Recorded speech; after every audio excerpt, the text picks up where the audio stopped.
The San Diego Prep Insiders basketball podcast is powered by Jersey Mike's.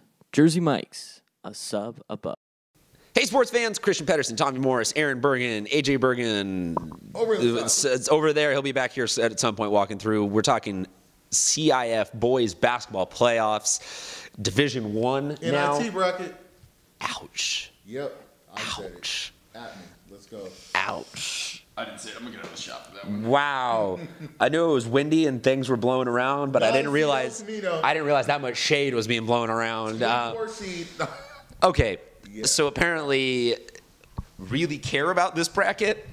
Couldn't be bothered about this bracket. But let's get to it. Yeah. Number 1, El Camino. Number 16, Army Navy. Tommy?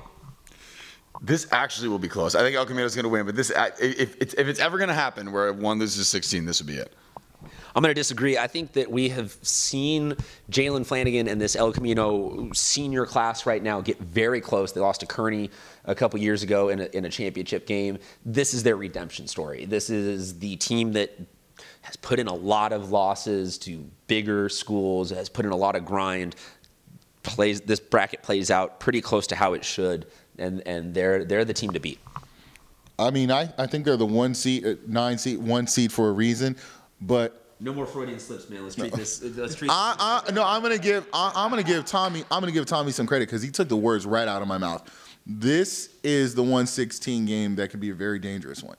Army Navy has been playing really good basketball as of the second half of league, and it coincides with them bringing up a 6'6" sophomore from the JV team into the starting lineup, Nick Indrieri.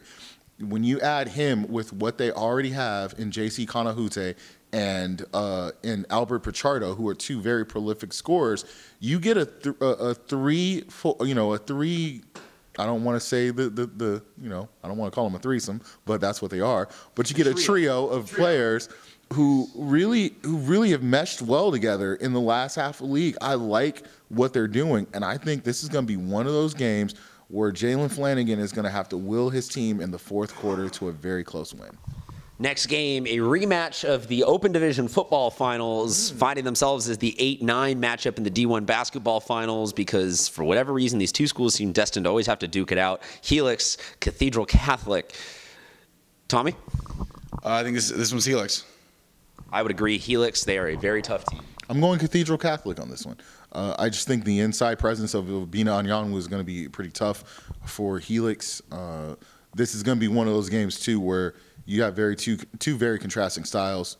Cathedral likes to put up a lot of points. Helix likes to grind it out. I'm going to pick points in this one. I'm going Cathedral Catholic. Our next game, number 5, Orange Glen. Number 12, Grossmont. Orange Glen flirted with the top 10 off and on a couple of weeks. Got some votes here and there.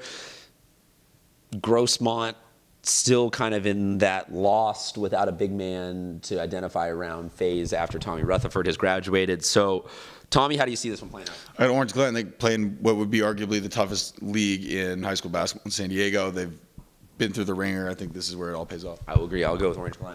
Triple OG, and Damian Miller and crew. Yep. Deal. Our next game, number 4, Poway. Number 13, Patrick Henry. Patrick Henry, for being the number 13 seed, they played Mission Bay close. They played Saints close. So not wins that you can attribute to, that's why I might pick them, but a couple of things here and there that makes me say that they are my sleeper team in this bracket. So I'm going with Patrick Henry for the upset. I was going to say the same thing. You stole my thunder. I thought that was going to be really cool to go with the upset there at 13, but you got it. Fair enough. We need to coordinate better next time. I'm going Poway. Adam Severe, has really awoken the last few games for Poway. He's woke.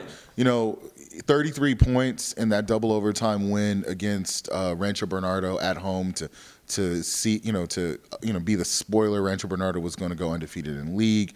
Poway is a team that it took them a minute to right the ship after losing Zach Ryder to that awful knee injury. They appear to have righted the ship. I like the Titans. Number 3, Canyon Crest. Number 14, Lincoln. I've started on this side a lot, so let's bounce over here. I'm going to go Canyon Crest in this one. I think the experience is going to be the big difference. Lincoln has some very good young pieces. Raymond Spriggs, Marvin Washington Jr. Those are two guys that come. Marquise Patman comes to mind as well. But And of course, you got the seniors, Raekwon Everett. You got Tarek Webster. Those guys are really talented in their own right. But I think the overall experience that Canyon Crest has had, being in this position last year as the top seed in D2 and falling short of making it to the finals, I think the Ravens get it done this year. Yeah, this is a pretty strong senior class for Canyon Crest, so I will say that they edge this one out. I agree, but again, like I said, with the 116, it won't be easy. It's going to be a tough win.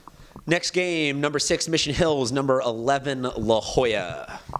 This is a game that I'm pretty sure there's going to be some calls for an upset, just because this is a team that just beat Mission Bay. So this is a tough group. I'm going to go out on a limb and say that Warren Washington is healthy enough to get it done for Mission Hills. He had suffered an ankle sprain in the latter part of the year, and that really reflected itself in some of those lopsided scores for Mission Hills. But if he's back, I got to go with the Grizz. I got with Mission Hills. Also, La Jolla, great win against Mission Bay, but I mean that was a Super Bowl, so I'm gonna go with Mission Hills. La Jolla was also the sole team at the Battle of the Bay that won one for the Western League, and Charlie Gall is an OG, and he is an OG. He looks old enough to be my OG. Yeah, he got that hashtag dad bod swag going on. Dude, of course I'm picking La Jolla, baby. You know he's gonna pick him. Come on now. Yeah. Birmingham would be the 8-1 winner. Hey, you should talk to our LA people, man, because they basically have a tent at Birmingham that they live in for the basketball team there. They're loving it. Devonair Dutrieve is having himself a season. But that's for a whole other brand of podcasts that we have. Shout out our LA crew. Guys, sail this ship, baby. Vikings take that one. On to Rancho Bernardo, the 7 versus LCC. Aaron. This is not a 7 seed. Rancho Bernardo has been really, really, really good the second half of the year. I mean, this group, and they just got Drew Cisse back from academic ineligibility, a 6'9.5" big man who really changes the tenor of how they play.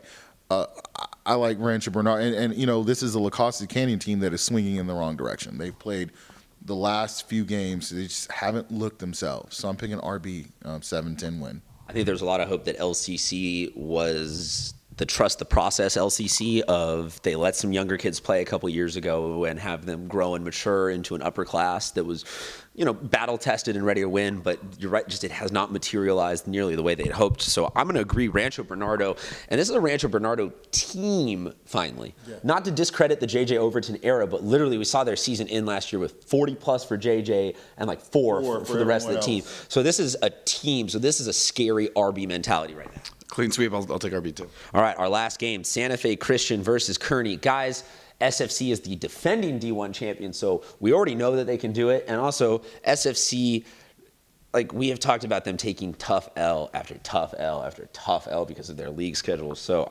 this is pretty easy to say this one's SFC, correct? Yeah. Well, hey, on that resounding note of analysis and deep, in-depth analysis. We'll talk a little bit more about Santa Fe Christian later. We'll get to SFC, and we will find a way probably to split on a game or two of theirs and have a tough interview where I picked against them in the finals, and I have to go still interview them and yada, yada, yada. We know. We see all of you guys all the time at games. We're all wrong. We're all right. We're all full of ourselves. We're all biased or unbiased or should stick to water polo or getting confused with Braden or getting confused with Bodie Da Silva. Or people talking about my nose on Instagram. That was really low, man. We don't even post anything about you on Instagram. That's just happening on your own? Yeah, I was talking Ouch. about the brackets, and somebody said I had a weird nose. I was like, man, I love my nose. Here, come here. But you know what? I'm getting really excited. You know why? Open division. Okay, that's our next bracket. Tommy's going to go hit stop record, and we'll see you guys in a minute. Thank you very much for watching. See you next week.